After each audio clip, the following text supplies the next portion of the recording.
అందరికీ నమస్కారం అండి. Welcome to my channel. Andhra Pradesh రాష్ట్ర వ్యాప్తంగా ఉన్న తల్లులకు అలాగే విద్యార్థులకు రాష్ట్ర ప్రభుత్వం అయితే గొప్ప శుభవార్త అయితే చెప్పిందండి. సో ప్రస్తుతం మనకి ఈ యొక్క తల్లికి వందనం పథకం సంబంధించి కానీ నిధులు అనేవి అయితే విడుదల చేయబోతుందన్నమాట. అయితే ఈ యొక్క నిధులు ఎప్పుడు విడుదల చేయబోతుంది, అలాగే ఎంతవరకు విడుదల చేయబోతుంది, ఇంట్లో ఎంతమంది పిల్లలు ఉన్నా కానీ విడుదల చేస్తుందా, కావాల్సిన డాక్యుమెంట్స్ ఏంటి, ఇలా ప్రతిదీ కూడా ఈ వీడియోలో పూర్తి సమాచారం అంతా కూడా తెలుసుకుందామండి. విద్యార్థులందరూ కూడా వీడియోని అయితే పూర్తిగా చివరి వరకు అయితే చూడండి. అప్పుడే మీకు పూర్తి సమాచారం అంతా కూడా తెలుస్తుంది. అంతకంటే ముందు కొత్తగా ఎవరైనా మన ఛానల్ చూసినట్లయితే దయచేసి వెంటనే ఛానల్ అయితే సబ్స్క్రైబ్ చేసుకోండి. దీని ద్వారా మరికొంతమందికి సమాచారం అనేది తెలుస్తుంది. అలాగే వీడియోకి అయితే లైక్ చేయండి. ఇంకా ఆలస్యం చేయకుండా వీడియోలోకి అయితే వెళ్ళిపోదాం. సో ప్రస్తుతం రాష్ట్ర వ్యాప్తంగా ఉన్న విద్యార్థులందరూ కూడా ఎదురు చూస్తున్న పథకం మనకి తల్లికి వందన పథకం అండి.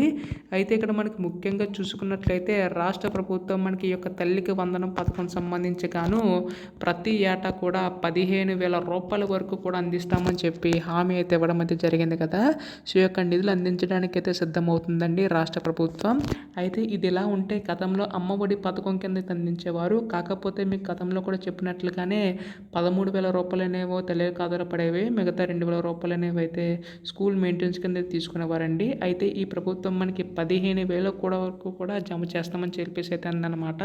అయితే ఒకరుంటే 15,000, ఇద్దరు ఉంటే మనకి 30,000, ముగ్గురు ఉంటే మనకి 45,000, నలుగురు ఉంటే మాత్రం 60,000 వరకు కూడా అందిస్తామని చెప్పి ఎన్నికల టైంలో హామీ అయితే ఇచ్చింది కదండి రాష్ట్ర ప్రభుత్వం అయితే. సో దీనికి సంబంధించి గాను రాష్ట్ర ప్రభుత్వం యొక్క నిధులు అనేవి అయితే విడుదల చేయబోతుందన్నమాట. అయితే దీనికి సంబంధించి గాను కావాల్సిన డాక్యుమెంట్స్ ఏంటో కూడా తెలుసుకుందామండి. ముందుగా చూసుకుంటే అర్హత అండి. ఇక్కడ మనకి కంపల్సరీగా 75% అటెండెన్స్ అయితే ఉండాలన్నమాట. ఇది ఎందుకంటే మనకి ఈ యొక్క పథకం ముఖ్య ఉద్దేశం కూడా ప్రతి ఒక్కరు కూడా చదువుకోవాలి, ఎక్కడ కూడా ఏది తక్కువ రాకూడదని చెప్పేసి రాష్ట్ర ప్రభుత్వం భావించి ఈ నిర్ణయం అయితే తీసుకుందండి. సో దీనికి సంబంధించిన డాక్యుమెంట్స్ ఏంటంటే మనకి Aadhaar card, ration card, income certificate, caste certificate అయితే ఉండాలండి. అంతేకాదండి మనకి ఇంట్లో ఎవరికైనా 4-వీలర్ వెహికల్ ఉంటే వారికి అయితే రాదండి. అలాగే మనకి గవర్నమెంట్ ఎంప్లాయీ అయినా కానీ, గవర్నమెంట్ ట్యాక్స్ పే చేస్తున్నా కానీ సో వారికి అయితే రాకపోవచ్చు అన్నమాట. అలాగే మనకి చూసుకున్నట్లయితే మనకి ఇంటి స్థలం ఉంటే 1000 చదరపు అడుగుల లోపు అయితే ఉండాలండి. కరెంటు బిల్లు కూడా 300 యూనిట్ల లోపు అయితే ఉండాలి. సో ఇలా కొన్ని అర్హతలు అయితే ఉన్నాయన్నమాట. సో దీనికి సంబంధించి అప్లికేషన్ అనేది అయితే మనకి రేపు ఎల్లుండిలోగా విడుదల చేసే అవకాశం ఉందండి. ఈ పథకం నిధులు అనేవి అయితే మనకి మే నెల నుంచి అమలు చేస్తామని చెప్పేసి మనకి విద్యాశాఖ మంత్రి గారు నారా లోకేష్ గారు అయితే స్పష్టం చేశారనమాట. సో దీనికి సంబంధించిన నిర్ణయం అయితే త్వరలో అయితే రానుందనమాట.